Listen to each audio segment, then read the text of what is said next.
So, it's time now to get into the nuts and bolts of some probability terminology. And here is our next piece of terminology. Relative frequency and theoretical probability. And I'm going to tell you something. You can't always get what you want. Now, to those of you who remember that lyric, that's from a Rolling Stones song.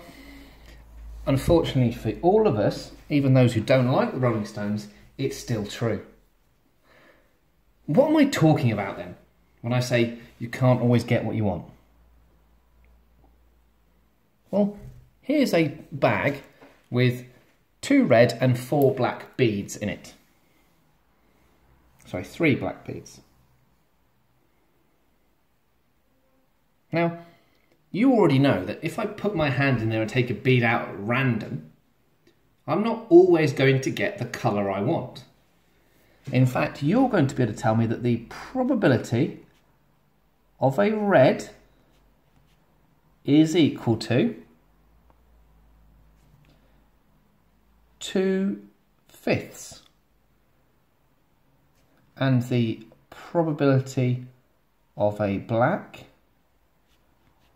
is equal to 3/5. What you're also going to be able to do is sit there and go, okay, this is the notation that we talked about in part 1. The probability, the outcome we're talking about from the event, and the fractional answer. And we could have done percentage or decimals, but fractions are much easier. Remember, we can't say 2 in 5 or 2 out of 5. So, if I take a bead 5 times, putting back each time, will I get 2 reds?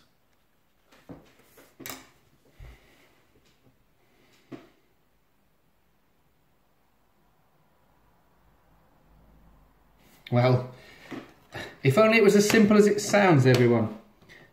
The probability of getting 2 reds actually isn't that hard to calculate. And for those who go on to do advanced maths, we'll work out this. You could. In fact, you're only going to get 2 reds though 35% of the time.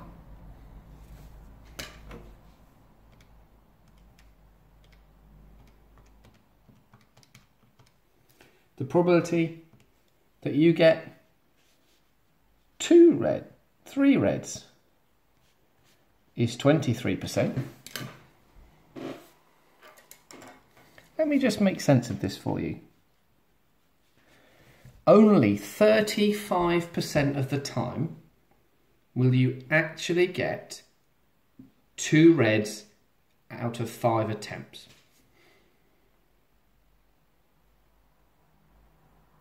So, 65% of the time, you won't get what should happen. It's the same here. Let's see if I can demonstrate this. I'm going to toss the coin twice. I should get 1 head and 1 tail. So, there is 1 tail. And there's 1 head. But that isn't guaranteed, because I could have got 2 heads. And this is where 2 terms come into play that are really important. Relative frequency and theoretical probability. theoretical probability is what, effectively, I want you to think of as what should happen on any given one go.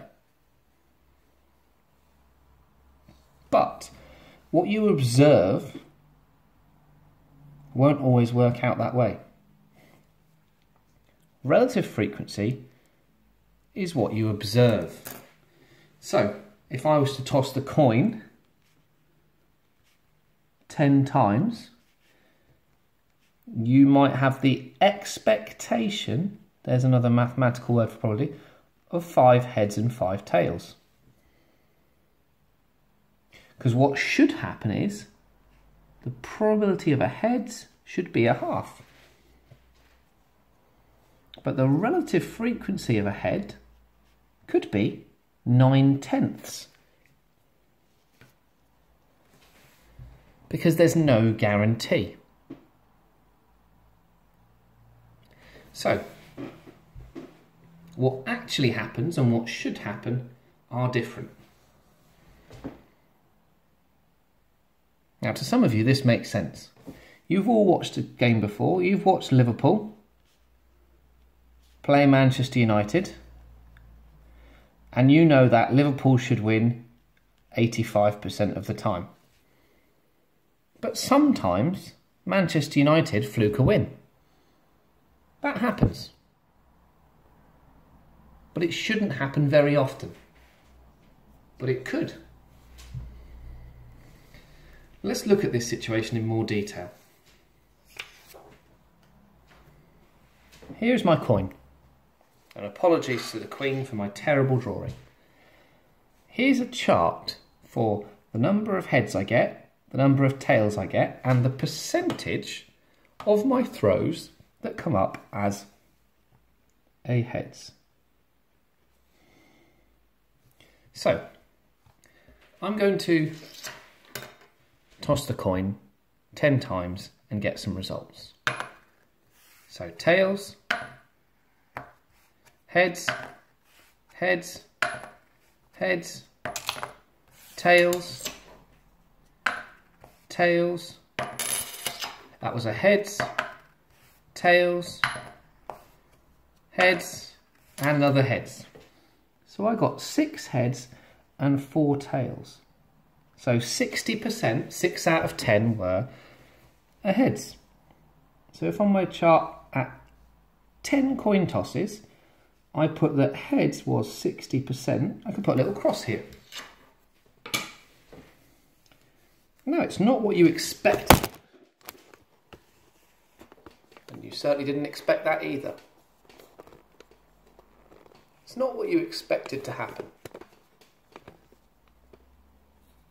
But it did happen. So, how can we try and understand now what's going to happen next? Okay, so I'm going to make these numbers up now, but you can do this in class or at home to understand what happens. So I'm going to toss the coin 10 more times and then add those figures on.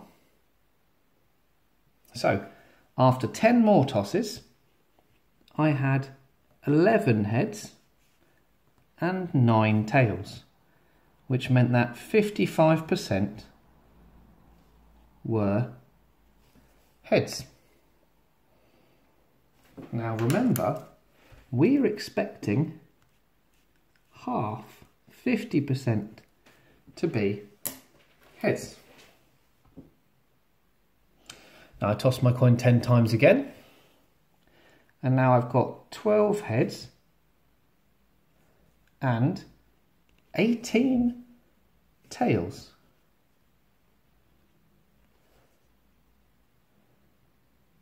I had a very strong tail set there.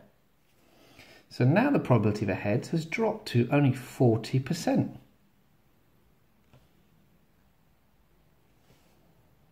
Oh, I toss my coin again, and heads goes up to 19 and tails goes to 21, which means the probability of a heads now is 47.5%.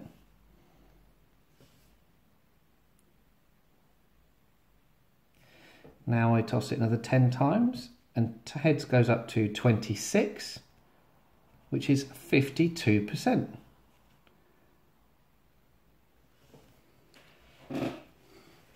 After another 10, heads has gone to 29, tails to 31.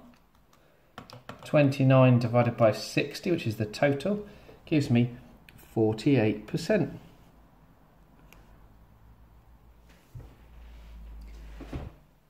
Can you see what's happening here on our chart is that the percentage, the relative frequency that I've achieved is starting to get hover closer and closer to the line. Now actually, after just 2 throws, I had 2 heads. After 6 throws, I had 4 heads.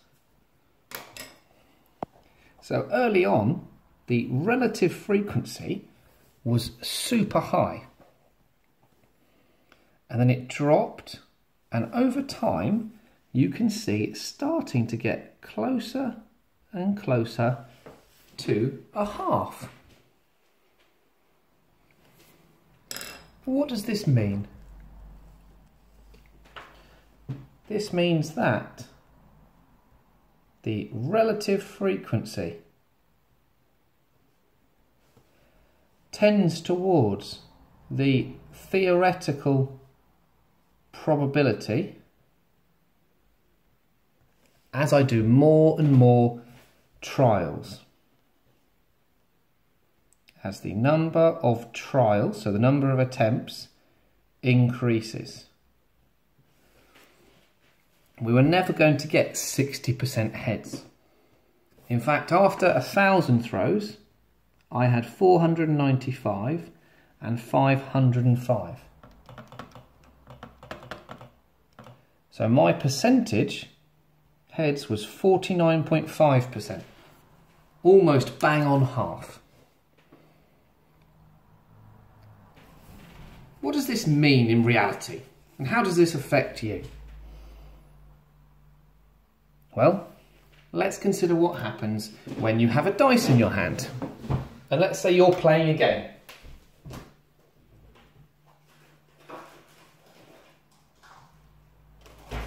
Now in your game, you choose a number and you win if your number gets rolled.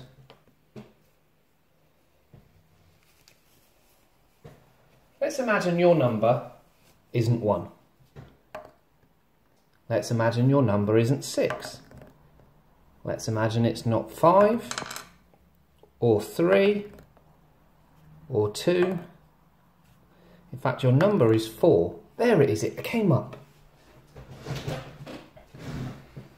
We could have rolled this dice loads of times before we got the number we wanted. But what will happen eventually, just like here? This is your relative frequency. This is your number of trials.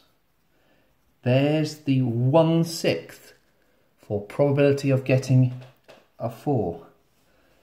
It might never happen.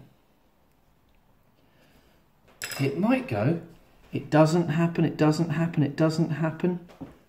And all of a sudden, eventually it's going to creep up and tend towards that. So stick with your number. Trust yourself. You don't have to change to be lucky. So, relative frequency is what you observe. Theoretical probability is what should happen. A reminder, and I won't go through the complicated maths here, but if you actually took a bead out 5 times, the probability you get 2 reds in your 5 goes actually is very low. Because anything can happen. But what we see over time is that eventually it starts heading towards the magical 50%. So trust yourself and keep the same number and watch the relative frequency become the theoretical probability as the number of trials increases. That's a hard concept, and I hope you've rolled some dice or tossed some coins to see it come true now. Okay, please take some time, have an experiment, and in the next part we will continue with probability and look at how you answer basic questions.